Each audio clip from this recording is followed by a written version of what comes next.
In terms of what we're facing in our community now, I just want us to kind of think, like, you know where we are, we know where we want to get to.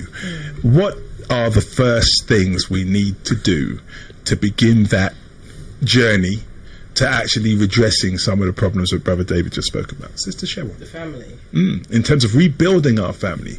Because we, in the Nation of Islam, we will have those classes, and I guess maybe it's on us to maybe share more of what we were given. But then in terms of, if as you may not be a member of the Nation of Islam, in terms of rebuilding that family, man, woman, child, and the way we work together, how do we do it? If you spend any time on Facebook, you'll see generally it's men over here, women over here. There was a thing once they asked certain questions, and the women do 100 comments, and there's one brother going, "Our sisters is right," and any brother who disagree ain't coming on the thread. I love that. Sorry, Dave. I haven't had to take off it, but I'm like, when I'm hearing your accounts of your childhood, I'm like, that's so foreign to me. I don't know that kind of childhood. I know my mum fed me and clothed me and stuff like that, but in terms of the social interaction, I'm like, wow. Yeah, that didn't happen every day.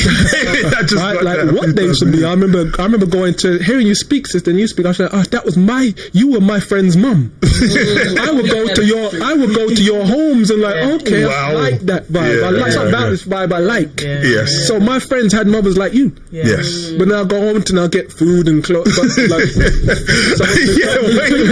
till they open the prison gate. So I'm missing. So then. That was mine, and then it reminded me of a Jay-Z track where I'm like, my mum sent me to church, and I'm in the church, the white people's church, because I was in the white people's area. And I remember at a young age being in church on those hard chairs, hard seats, and thinking, I'm there, and I'm like, but something don't add up here. I know nothing about black people, but I'm like, you don't make sense. This don't make sense around. I'm sitting there like, as I'm putting, like, your mum give you money to put into the charity, and I'm like, put a piece of it. Will a man rob God? for sweets, yes. so I do that, and then we go in Boys Brigade, and I'm there, and I'm like, but something missing. It's only like with a teenage now, something comes to me and said, I don't know nothing about black people. If some white man asked me, what have I done? I couldn't say nothing. So I remember now going on the road now, reading up Marcus Garvey, and then that was my journey in that space. And then in my family, cutting out that being in the nation, having a family, and then home birthing the children, and thinking like, building my world, but then the relationship, we parted company. And that was painful in terms of now, before I had full control over the children, and then not. And then they're being placed in European schools, and then having to go through the pain of that. That's hard to swallow. Yeah. Hard to swallow. It takes years, if anything, to try and get that back. And then I thought all my work was ruined. And the only, in terms of now answering it, was, what was all that work for? And then the only hope was, okay, maybe I've got to look at this thing differently now. Whereas now maybe I have to have the spirit to repair. In terms of, I can't control anything now, but I've got to get myself positioned in a place where then at a certain time I know they're going to be down there somewhere. I've got to have the heart and the power to be able to bring it back, to repair a situation. Okay. So that was a journey and a painful thing, but that was leading on to the solutions now. You're taking me somewhere else now. Where were we before? We were speaking in terms of what the next steps were in terms of rebuilding the family. Because I get your experience because that's similar to my own. And because it's easier. I just found it, when you were speaking, I found being a member of the Nation of Islam just made it so much easier for me, because there was so much help. There was so much help. Like, I'm inundated with help, and all I had to do was just turn up, and there were spaces for my children and whatever I added only amplified what was there by the grace of Allah. So on that point, just quickly, and that's why environment and creating environments and space is so important. It reminds me, I was trying to get my car fixed the other day, and I took it to 3 different places to try and get this car fixed. The last place I went to, this brand new garage, there's some Asian people running it, like a little family thing.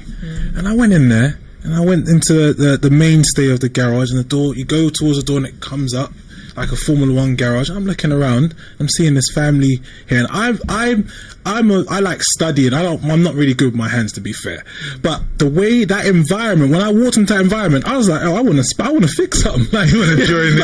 I want to join in with this because of the way the environment was set up. And I think that's really the key, because when we're talking about sometimes the behaviors that we see exhibited, it's because of the environment that people are in. Yeah. If the environment was different, the results would be different. And it's just having control, because we're very happy to secede control of our environment and then have opinions about how we actually exist. But you can't control the result. It's like when you do science, if you don't control the environment, the settings of the test, then you have no control over the results. With dirty beaker, what are you going to do? You don't know. It's contaminated, and that's what we're dealing with now.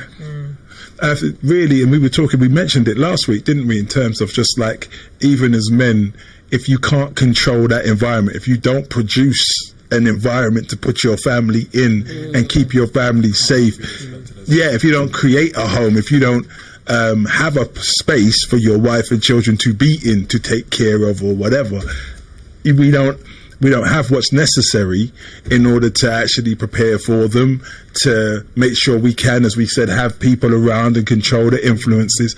The amount of influences, I'm like, I have to be chasing this all the time, the influences that are coming into my children. Like, would you get a 50 Cent CD? Anyway, we're here for the break.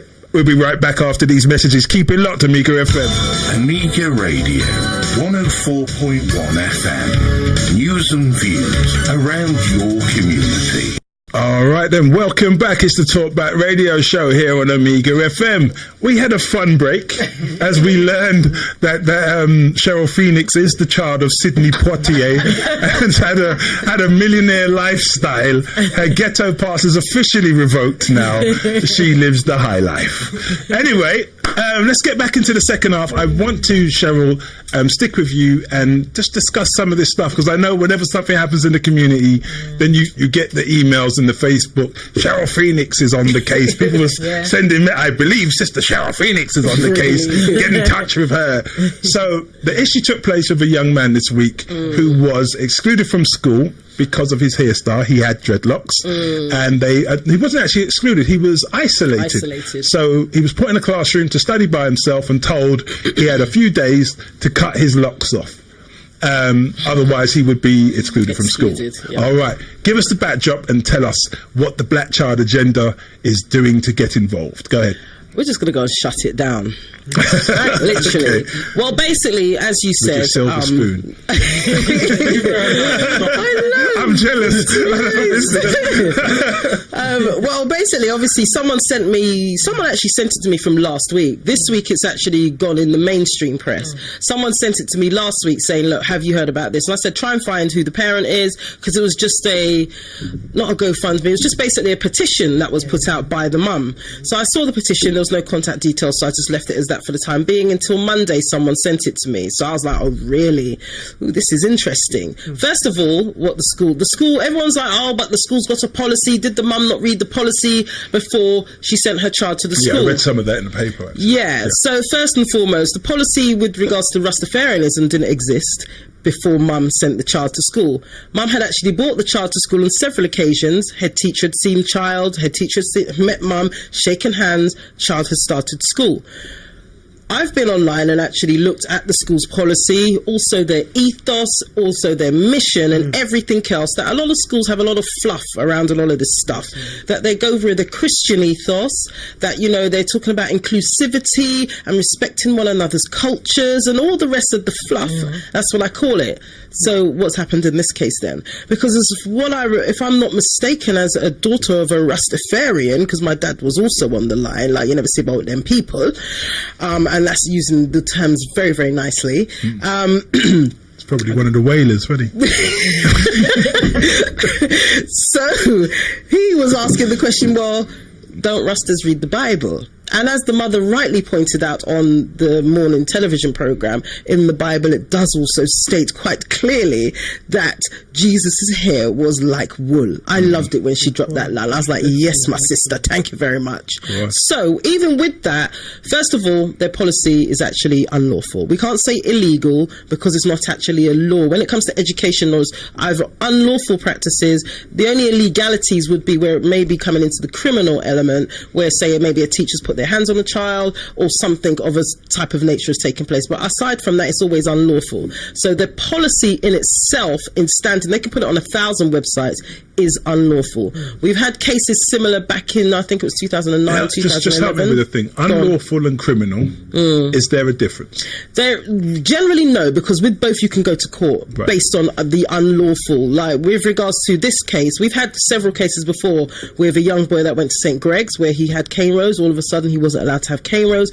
Mum took it to court and won. We had another case with another black girl who had extensions. Same thing, mum won. A Sikh boy at another school, same thing. It's discriminatory. So that was practiced against Sikh pupils as well? Absolutely, yes. Oh, wow, go ahead.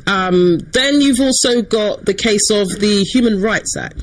So the Human Rights Act clearly states, and everyone, regardless, from once you're in Europe, everyone has to follow the Human Rights Act. The Human Rights Act is quite clear, and it states that you have the human right to have the freedom to express your religious beliefs, and live without harm or anything else like that. So remember, we're not part of the European Union in the UK soon, yes. But we're still there now. And it's interesting because the Conservative governments are the ones that actually brought in the Human Rights Act, and they're the ones pushing since about 2009, 2011 to get it taken away, because we know what's going to happen. It's getting in the way of their plans. It's getting in the way of what they want to do. Yeah. So, yeah, with regards to he's covered, and also on top of that, he's also covered again as not a special child, there's a word that's just slipped me, but as a young black boy, he's covered by central government and by the laws in this country that they cannot exclude him without finding any reasonable cause or finding other ways of keeping him within the school. Is this why they went for isolation?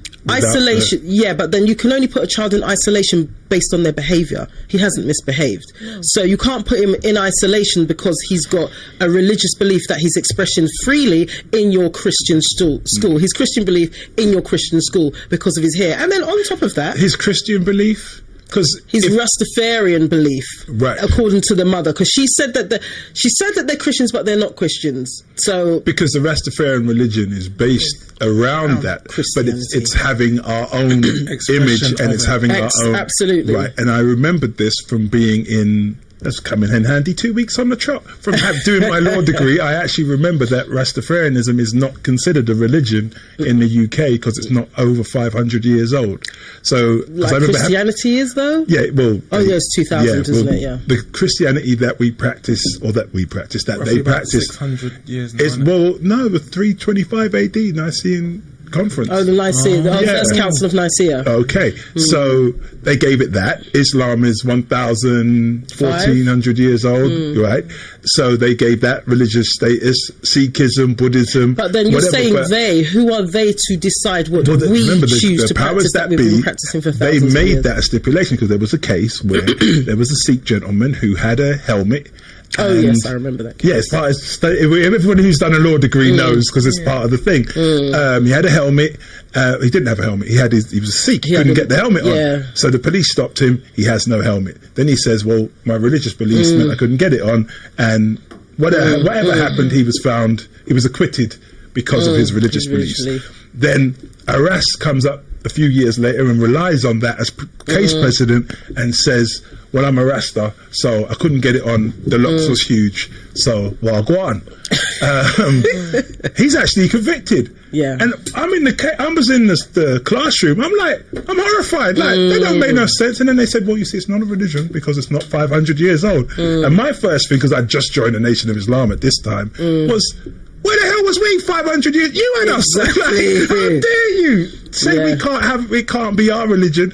Like, we're just getting ourselves together, so whatever we take is ours. But then the thing is that even as a Rastafarian community, that's been before we came into contact with any Europeans. There have been Rastas in Africa. There has, but the way it's so- been organised would have started around 1930. Correct me if I'm wrong. Somebody. You're talking about with Haile Selassie, who wasn't arrested himself. No, but- not him. I'll tell you what. Let's get the Google team on board and let's just Google this. She is a woman, because so we she'll be are here. right. We are here with no actual races among us. Although we have locks in the room, plenty. We do not have Rastafarianisms in the room. So shall I go back to Tuesday? Go ahead. So I called the school on Wednesday or Thursday, and left a message with. It was quite an interesting call actually, because it was actually you call the number and then you go to option 3, which is the PA to the head teacher. So got through to the PA to the head teacher, and I was like, "Oh yes, good afternoon. This is Cheryl Phoenix. I'd like to speak to the head teacher." And she was just like, "Oh, what's the call regarding?" And I can't remember the young man's name, but I mentioned his name, and she goes, I was like, "Oh really?" She goes, "Oh, you'll just have to leave your number. The head teacher's off site at the moment. You leave your number and he'll call you back." And I goes, "Right, that's fine." So I goes, "My name is Cheryl Phoenix," spelt it out for her. And she goes, "What's the number?" And I goes, "No, I'm from the Black Child Agenda." And she was like, "Oh, right, okay. So, what's your, how do you spell that? And what's your number again? Okay, I'll make sure he calls you back as a matter of urgency." I was like, "Okay, that's fine. Thank you very much." She called me back about 3 hours later and said the head teacher would like to see you on Tuesday at 10 a.m. or 10 or 11 a.m. Is that okay? And I goes, "Absolutely, that will be fine." So the Black Child Agenda will be in attendance on Tuesday. We will be bringing our education lawyers. We will be bringing our criminal lawyers, and about 500 people from Facebook want to also come in attendance, including the Rastafarian community who want to come with their drums and their foghorns and everything else. Chant down Babylon. And chant down Babylon, fund this school. And I'm like, that's quite fine. So we've got, the interesting fact is that our lawyer, who is a special education lawyer, she's an education lawyer, but her special area is SEN, she's also a RAS as well. So it's beautiful fact that she's coming down. And then we have another young man who's actually a teacher as well. And we also have a policy maker with regards to discrimination, who's regular in the High Court. So if the school do not do the right thing on Tuesday, we will be taking further steps and go all the way with legal action. Wow. So that's basically where we stand at the moment. We know that the head teacher's actually been on mainstream TV talking and belittling us, because if you even see in the policy, because I've downloaded the policy, so they can't try and take it off the site. In the policy it says that boys are not allowed to attend the school with Mohicans, two coloured hair, Rastafarian, cane rose, etc., or any other cult-like hairstyle. And I was like, cult-like hairstyle. So a cult is a religion that they have not sanctioned, that white people have not said is okay for you. So not only are you discriminatory, not only are you going against the Human Rights Act, not only have you just broken so many laws or acts, so to speak, but then now you're being insulting as well. So there's loads where, we will be going in, and we're going to have about 4 of us in the meeting, and the rest outside chanting down Babylon. Okay. So I just need to say for the listeners who may not be culturally aware, when Cheryl said "bun the school," it's a spiritual term that means spiritually we're not innate. Yes, we just don't agree with that. We're not going to physically start a fire. I don't want anyone to take any sound bites and then be okay. No, it's a spiritual term that is very common in the black community. We all understand such. Okay.